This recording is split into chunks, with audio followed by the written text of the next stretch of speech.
On l'a tous entendu. À l'école, à la télé, dans les débats. L'homme descend du singe. C'est dit avec une telle assurance que personne ne pense à remettre ça en question.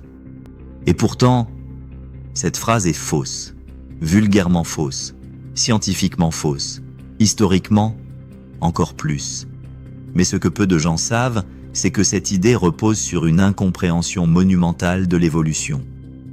Avant de commencer, pensez à vous abonner à l'essence du savoir. Chaque semaine, vous découvrirez des mystères, des vérités oubliées et des dossiers qu'on préfère taire. Un simple clic, et vous ne verrez plus le monde de la même façon. Dans cette vidéo, on ne va pas seulement démonter une idée reçue, on va révéler pourquoi croire qu'on descend du singe, c'est comme croire qu'un arbre sort de son propre fruit. Car non, l'homme ne descend pas du singe, et non, l'homme ne partage pas non plus un prétendu ancêtre commun avec lui.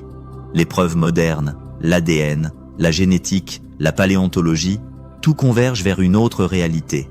Une réalité que l'on cache, qu'on minimise, parce qu'elle dérange. Prépare-toi à tout remettre en question. Tu pensais descendre du singe? Accroche-toi. Tu risques de tomber de haut. Chapitre 1. Origine du mythe.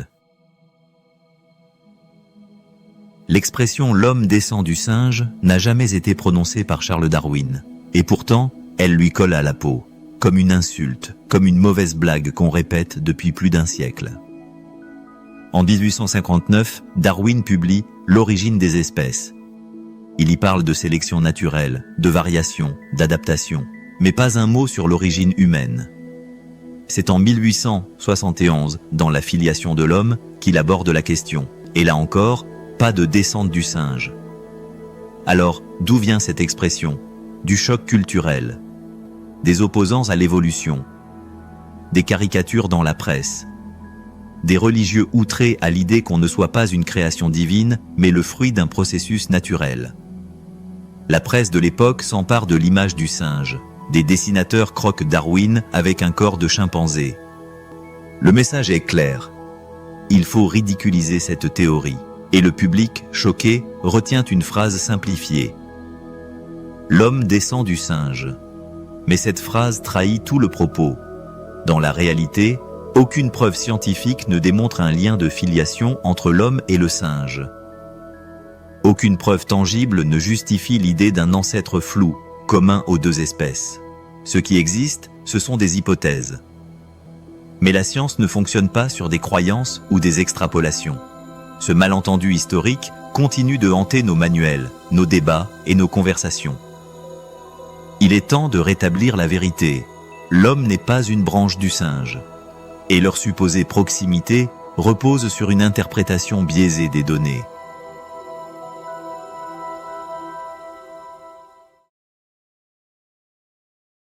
Chapitre 2. Ce que dit vraiment la science.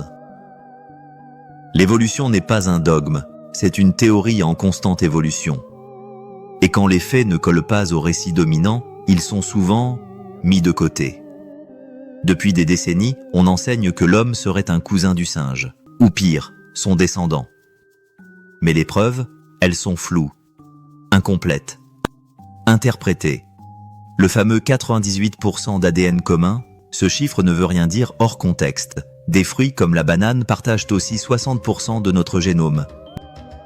Doit-on conclure qu'on en descend? Les fossiles? Aucun fossile n'a jamais été trouvé pour établir de manière directe une lignée continue entre les singes et les humains modernes. La paléontologie elle-même l'admet. La transition entre primates et humains est l'une des plus floues et controversées. Et pourtant, on continue d'enseigner un scénario unique, comme une vérité absolue. Pourquoi? Parce qu'il faut un récit, parce que l'idée qu'on vient d'un même arbre est plus facile à digérer qu'une séparation radicale. Mais tout, dans notre biologie, notre conscience, notre culture, notre langage, nous distingue profondément du singe. L'homme n'est pas un animal amélioré, il est autre chose. Et le nier, c'est faire preuve d'aveuglement scientifique.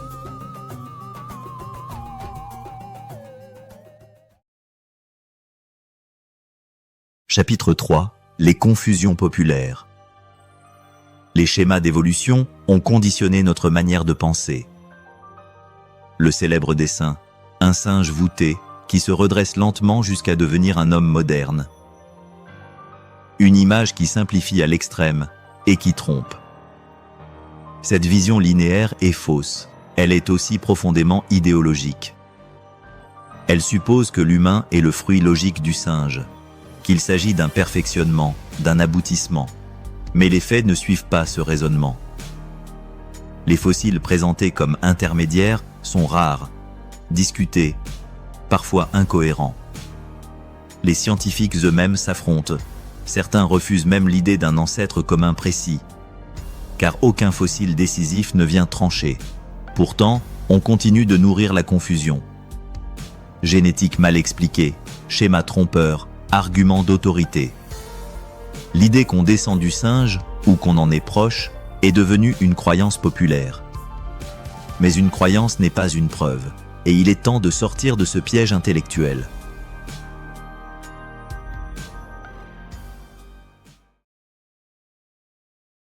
Chapitre 4. Pourquoi ça dérange ? Dire que l'homme ne descend pas du singe, c'est politiquement incorrect. Parce que cela va à l'encontre de décennies de vulgarisation. Parce que cela remet en question des programmes entiers d'enseignement. Parce que cela force à admettre qu'on ne sait pas tout. Mais surtout, cela remet en cause l'un des piliers du matérialisme moderne. L'idée que tout, absolument tout, serait réductible à un mécanisme aveugle, sans but, sans rupture. Admettre que l'homme est à part, qu'il n'est pas simplement une version avancée du singe, c'est rouvrir la porte à des questions philosophiques, spirituelles, existentielles. Et ça dérange. Alors on préfère maintenir le récit, arbre évolutif, cousinage, ancêtre commun. On préfère ignorer les trous béants du puzzle, les contradictions, les exceptions. Mais la science ne doit pas être un confort, elle doit être une quête honnête de vérité. Et la vérité, aujourd'hui, c'est qu'on ne peut pas affirmer que l'homme vient du singe, ni même qu'il en partage l'origine.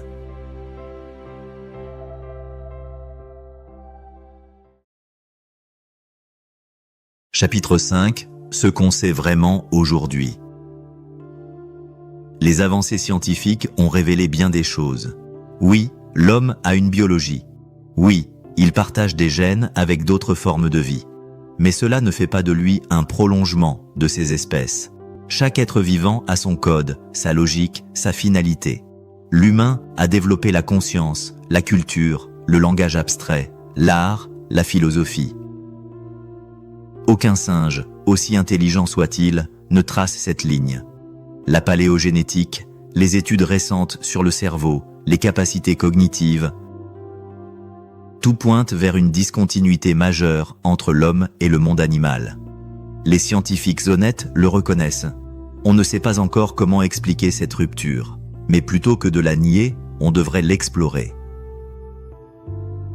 Ce qu'on sait vraiment aujourd'hui, c'est que l'homme n'est pas une créature comme les autres, et qu'aucune preuve sérieuse ne vient appuyer qu'il descendrait ou partagerait une racine avec les singes. Ce qu'on sait, c'est qu'il y a un mystère, et ce mystère mérite mieux qu'une fable simplifiée. La science moderne révèle aussi l'existence de ce qu'on appelle des sauts évolutifs, des moments où des caractéristiques nouvelles apparaissent brutalement, sans trace progressive claire dans les archives fossiles. L'apparition du langage articulé, de la pensée symbolique ou de l'organisation sociale complexe en sont des exemples marquants. Comment expliquer que ces capacités aient émergé si vite et uniquement chez l'humain ? L'écart est tel que certains chercheurs évoquent une forme d'émergence, un phénomène qui dépasse les modèles darwiniens classiques. Autre point souvent ignoré, l'absence totale de formes intermédiaires convaincantes. Pas de chaînon manquant clairement identifié. Pas de transition fluide entre le monde animal et la pleine humanité. Enfin, on observe que les tentatives de recréer artificiellement l'intelligence humaine, via l'IA ou la robotique, échouent à reproduire ce qui fait notre singularité profonde. L'intuition, la conscience morale, la capacité à créer du sens.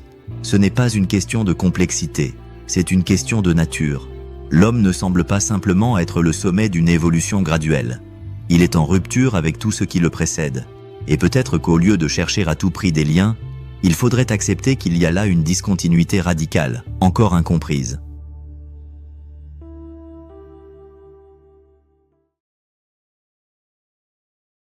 Tu croyais descendre du singe?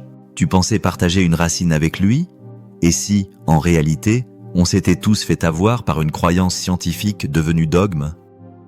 Il est temps de regarder la vérité en face. Il n'y a pas de preuve irréfutable d'un lien entre l'homme et le singe. Et tant qu'on continuera de l'affirmer sans preuve solide, on tournera le dos à l'essence même de la science. Le doute, la remise en question, la recherche sincère. Tu n'es pas le fruit d'un singe. Tu n'es pas le résultat d'un arbre commun. Tu es humain. Et c'est déjà un mystère immense. Alors dis-moi, crois-tu encore qu'on descend du singe? Ou es-tu prêt à grimper un peu plus haut, dans l'arbre du savoir? Abonne-toi à l'essence du savoir, active la cloche, et rejoins les milliers d'esprits curieux qui n'acceptent plus les réponses toutes faites. Laisse un commentaire avec ton avis, surtout si tu n'es pas d'accord. C'est là que commence le vrai débat. À bientôt.